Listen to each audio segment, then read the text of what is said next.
పురుగుమందు తాగిన ఓ యువతికి Malakpet Yashoda super speciality hospital వైద్యులు పునర్జన్మనిచ్చారు. అత్యాధునిక వైద్య చికిత్స అందించి ఆమె ప్రాణాల్ని కాపాడారు.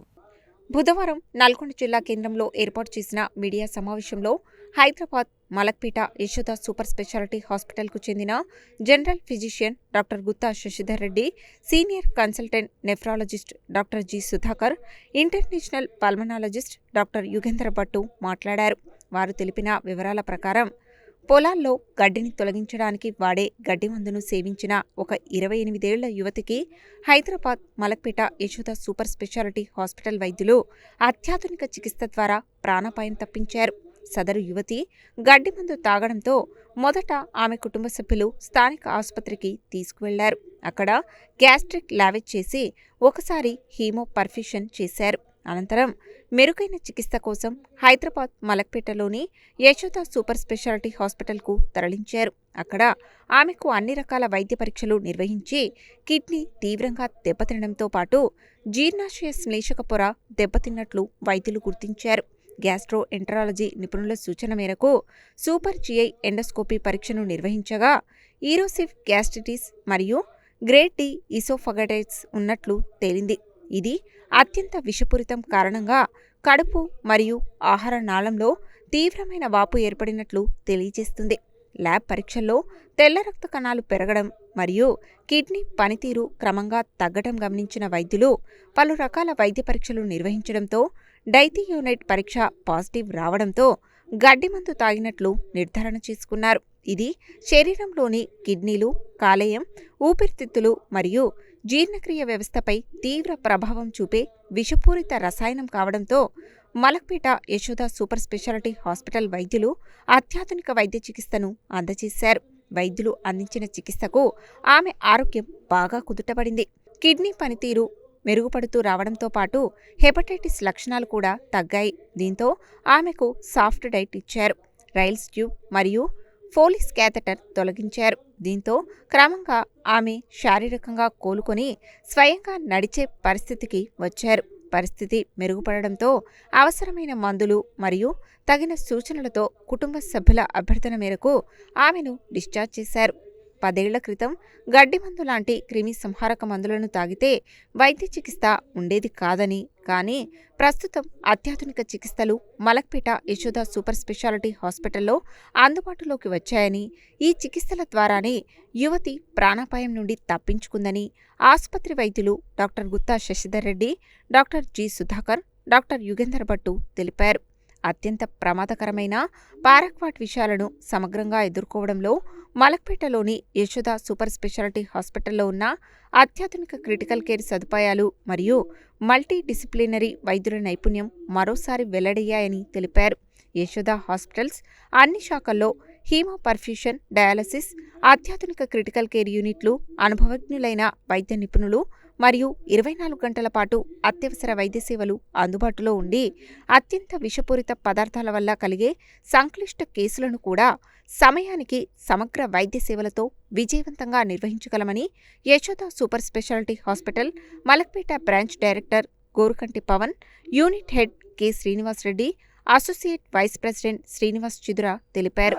పూర్తి వివరాల కోసం వాసుకిరణ్ రెడ్డిని 9705771230 లేదా 9949999378 సెల్ ఫోన్ నెంబర్లలో సంప్రదించాలని సూచించారు. ఒక యంగ్ ఫీమేల్ పేషెంట్ పారాక్విట్ అనే పాయిజన్ ఒక 20 ml దాకా తీసుకొని 10 to 15 ml తీసుకొని మన హాస్పిటల్ యశోద హాస్పిటల్ మలక్పేటలో అడ్మిట్ అయ్యారు. సో ఈ పారాక్విట్ పాయిజన్ గురించి మనం ప్రెస్ మీట్ ఎందుకు పెట్టామంటే, ఈ పాయిజన్ ఏంటంటే దీనికి విరుగుడు మందు, యాంటీడోట్ అనేది లేదు. సో ఈ ఒక 10 సంవత్సరాల క్రితం ఈ పాయిజన్ తీసుకుంటే ఇంకా మనం ఏ హాస్పిటల్కి వెళ్ళినా కానీ ఇంకేం చేయలేము, తీసుకెళ్ళండి ఇంటి దగ్గర పెట్టుకోండి లేదా గవర్నమెంట్ హాస్పిటల్లో పెట్టండి, డబ్బులు వేస్ట్, ఏం చేసినా పేషెంట్ బ్రతకదు అని చెప్పే పరిస్థితి. తగ్గిన అవకాశాలు ఎక్కువ ఉన్నాయి. ఒకవేళ హై క్వాంటిటీలో తీసుకుంటే మ్యాక్సిమం ఇప్పుడు కూడా మనము కంపల్సరీ డెత్ అనే చెప్తాం. 100 ml 200 ml 200 ml అలా తీసుకున్న వాళ్ళు అయితే బ్రతికే అవకాశాలు తక్కువే. కానీ తక్కువ మోతాదు 30 లేదా మ్యాక్సిమం అప్ టు 50 ml కూడా ఒకవేళ వాళ్ళు తీసుకున్న వితిన్ 3 to 4 అవర్స్లో హాస్పిటల్కి రీచ్ అవ్వగలిగితే, ఆ 3 to 4 అవర్స్లో మనం చార్కోల్ హీమో పర్ఫ్యూషన్ అనే అది ప్రాసెస్ చేయగలిగితే బ్రతికే అవకాశాలు ఎక్కువగా ఉంటాయి.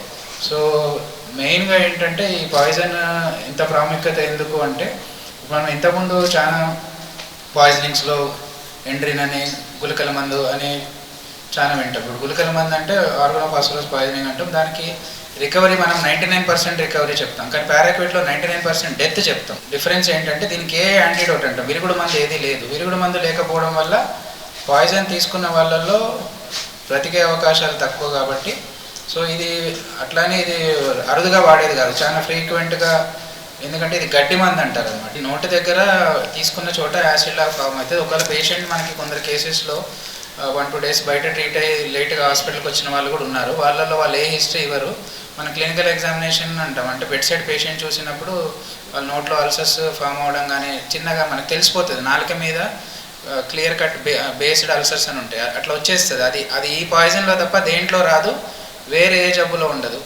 సో అది మన క్లియర్ కట్గా పారాక్విట్ పాయిజనింగ్ కేసెస్ చూసే వాళ్ళకి తెలిసిపోతుంది. కొందరు ఏంటంటే ఏం చెప్పరు ఇంట్లో, 2 రోజుల తర్వాత నోట్లో మింగడంలో ఇబ్బంది ఉందనో ఇంకోటనో వెళ్తారు. అట్లా మనము 24 hours తర్వాత వచ్చిన కేసులు కూడా కొన్ని ఉన్నాయి. వాళ్ళల్లో కూడా సరే డిలేడ్ అయినా కానీ చార్కోల్ ఇమోపర్ఫ్యూజన్ చేయడం అట్లా చేశాం, కానీ వాళ్ళు by 3rd day 4th day, ఎందుకంటే ఆల్రెడీ తీసుకున్న వెంటనే వాళ్ళు హాస్పిటల్ రాకపోవడం వల్ల, మనం ఎమర్జెన్సీగా ఇవ్వాల్సిన వైద్యం అందకపోవడం వల్ల వాళ్ళలో ఆల్రెడీ మన దగ్గరికి వచ్చేసరికి కిడ్నీ ఇన్వాల్వ్మెంట్, లివర్ ఇన్వాల్వ్మెంట్ వచ్చేసి ఉంటుంది 24 hours. సో అప్పుడు కూడా కొందరికి చార్కోల్ ఇమోపర్ఫ్యూజన్ ట్రై చేసాము, కానీ అట్లాంటి వాళ్ళలో రికవర్ అయిన వాళ్ళు అయితే లేరు.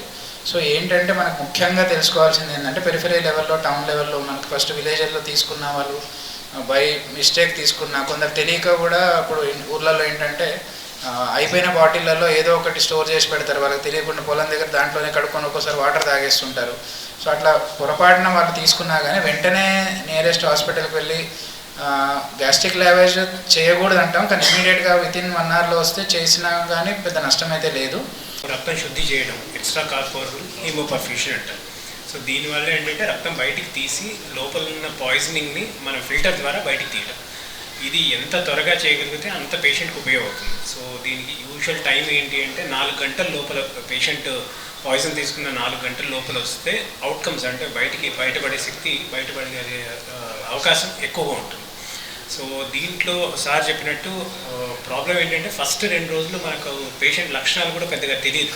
పేషెంట్ తప్ప వేరే వాళ్ళకి ఎవరికి తెలియకుండా కూడా ఉండొచ్చు. అంటే పేషెంట్ చెప్పకపోతే నేను ఇలా ఫలానా పారాక్విట్ మందు తీసుకున్నాను అని చెప్తే తప్ప మనకి ఎవరికి లక్షణాలు బయటికి తెలియకుండా ఉంటాయి. అలాంటి పరిస్థితుల్లో మనము ముందే దీన్ని గ్రహించి తీసుకొని వచ్చి వైద్యం చేయించగలిగితే తప్ప పేషెంట్ బయటపడే అవకాశం ఉంటుంది. రెండవది ఈ హీమోపర్ఫ్యూషన్ అనే ప్రక్రియ ఏదైతే ఉందో, హీమోడయాలిసిస్ కానీ పర్ఫ్యూషన్ కానీ, హీమోడయాలిసిస్ కంటే కొంచెం మెరుగైన ఫలితం వస్తుంది హీమోపర్ఫ్యూషన్. సో హీమోపర్ఫ్యూషన్లో ప్రత్యేకమైన ఫిల్టర్ వాడాల్సి వస్తుంది. ఆ ఫిల్టర్ వాడి మనకు ఎన్ని సెషన్స్ అనేది ప్రతిసారి మనం సెషన్ చేసిన తర్వాత మూత్రంలో ఈ పారాక్విట్ మందు అవశేషాలు ఎంత ఉన్నాయని చూస్తారు. ఈ అవశేషాలను బట్టి మనం ఉన్నాయంటే ఇంకా ఫర్దర్ హీమోపర్ఫ్యూషన్ చేసుకుంటూ వెళ్ళాల్సి వస్తుంది. మామూలుగా సహజంగా బయటపడే కేసులన్నిటికీ కూడా 3 నుంచి 5 సార్లు హీమోపర్ఫ్యూషన్ చేసిన ఆనవాళ్ళు ఉన్నాయి. సో 3 to 5 సెషన్స్ ఆఫ్ హీమోపర్ఫ్యూషన్ చేసి పేషెంట్స్ బయటపడిన వాళ్ళు సార్ ప్రాబబ్లీ ఒక 10-20 మంది దాకా మనకు పేషెంట్స్, పర్టికులర్లీ యంగ్ పేషెంట్స్, యుక్త వయసులో ఉన్న వాళ్ళందరూ బయటపడిన దాఖలాలు చాలా ఉన్నాయి. మేము సార్ అన్నట్టు 10 ఏళ్ల కిందట మనం ఏదైతే పేషెంట్ని వీళ్ళు బతకరు అనుకున్న వాళ్ళని ఇప్పుడు ఒక చిన్న అవకాశం, మనకు ఒక ఆశ, ప్రయత్నం చేయడానికి ఉంటుంది. దీంతో పాటు ఇంకా ఏంటి అంటే మనకు రెండవది కిడ్నీ ఇన్వాల్వ్ అయిన వాళ్ళలో మోర్టాలిటీ అంటారు, అంటే మరణం శాతం ఎంత ఉంటుంది అంటే ఆల్మోస్ట్ మళ్ళీ 80 to 90% మరణం శాతం ఉంటుంది. దీంతోపాటు అవయవాలు ఎన్ని మనకు ఇన్వాల్వ్మెంట్ వస్తే, ఎన్ని ఎఫెక్ట్ అయితే అంత మరణం శాతం పెరుగుతూ పోతుంది. సో దీంట్లో 3 అవయవాల కంటే ఎక్కువ ఎఫెక్ట్ అయినంటే మనకు కిడ్నీలు కానీ, లివర్ కానీ, కాలేయం కానీ, ఊపిరితిత్తులు కానీ, ఇవి 3 మనకి ఇన్వాల్వ్ అయ్యాయంటే మరణం శాతం ఆల్మోస్ట్ 95% దాకా ఉంటుంది. సో ఇవి రావడానికి ప్రక్రియ కొంచెం సమయం తీసుకుంటుంది. దీంట్లో ఆ సమయం ఉన్నప్పుడు మనము పాయిజన్ని కానీ శరీరం నుంచి తీయగలిగితే చాలా వరకు పేషెంట్కి మేలు చేసినట్టు అవుతుంది. తక్కువ కాస్ట్లో రైతుకు ఉపయోగపడే మందు కాబట్టి చాలా ఈజీగా అవైలబిలిటీ ఉంటుంది. ఒక 90 అట్లీస్ట్ 50% అబోవ్ ఇది సూసైడ్ కోసం వాడిన సందర్భాలే ఎక్కువ ఉంటాయి. సార్ అన్నట్టు ఈ బై మిస్టేక్ ఆ బాటిల్ రంగు, రుచి, వాసన పెద్దగా నీళ్ళలాగానే ఉండడం వల్ల, ఎండ్రిన్ తాగడం వల్ల వచ్చిన వాసన కానీ, మోనోక్రోటోపాస్ తాగడం వల్ల వచ్చిన వాసన కానీ, అంటే చూడగానే గుర్తుపట్టే పరిస్థితి ఈ పర్టికులర్ మందుకు ఉండదు. కాబట్టి ఈజీగా అవైలబిలిటీ ఉండడం, తక్కువ కాస్ట్లో ఉండడం, రోగ లక్షణాలు ఫస్ట్ స్టార్టింగ్ 1 వీక్లో తెలియకపోవడం, దాని తీవ్రత అనేది తెలిసిన డాక్టర్స్ మాత్రమే డీల్ చేయగలగడం, అన్ని అవయవాలు పర్టికులర్గా కిడ్నీ, లివర్ అండ్ లంగ్స్ ఈ 3 ప్రధాన అవయవాలు ఎఫెక్ట్ అయ్యి తర్వాత వాడు తాగిన ఉద్దేశం అప్పుల బాధ భరించలేక తాగిన సందర్భాలు కొన్ని ఉంటాయి. 10 lakhs అప్పు ఉంటే బిల్లు 20 lakhs అవుతుంది. సో ఓవరాల్గా ఈ పాయింట్ ఎందుకు చెప్తున్నాను అంటే ఇది ఈజీగా అవైలబిలిటీ అయి నిరోధించే కేపబిలిటీ ఉండదు. ఫస్ట్ స్టార్టింగ్ స్టేజ్లోనే వస్తే కాపాడగలిగే అవకాశం ఉన్న పాయిజనింగ్. లంగ్స్ విషయానికి వస్తే liver and kidney and gastric system ఎట్లా అయితే నోరు ఇవి మొదలు ఫస్ట్ స్టార్టింగ్ స్టేజ్లోనే దీని ఎఫెక్ట్ కనిపిస్తుంది. కానీ లంగ్స్ విషయంలో ఫస్ట్ 1 వీక్లో ఏ రకమైన ఇబ్బంది ఉండదు. ఆక్సిజన్ లెవెల్స్ బాగానే ఉంటాయి, ఎక్స్రే తీస్తే బాగుంటుంది, సిటీ స్కాన్లో కూడా పెద్ద చేంజెస్ ఏమిటో. ఈ పర్టికులర్ కేసులో కూడా ఫస్ట్ డిశ్చార్జ్ అయ్యే వరకు పేషెంట్కి లంగ్స్లో సిటీ స్కాన్లో ఎలాంటి ప్రాబ్లమ్స్ పెద్దగా కనపడలేదు. బట్ 1 వీక్ తర్వాత ఆక్సిజన్ అవసరం రావడం, ఆయాసం పెరగడం, ఆల్మోస్ట్ లంగ్ ట్రాన్స్ప్లాంట్ వరకు కూడా వెళ్ళాల్సిన అవసరము, ఆ పరిస్థితి చేయించుకోలేని వాళ్ళకు హార్ట్ అండ్ లంగ్స్ ఫెయిల్ కావడం వల్ల ప్రాణాపాయం కూడా కావచ్చు. ఓవరాల్గా చెప్పాలనుకున్న పాయింట్ ఏంటంటే ఎర్లీగా తీసుకురావడం వల్ల ఈ మల్టీ ఆర్గాన్ ఫెయిల్యూర్ అంటాం.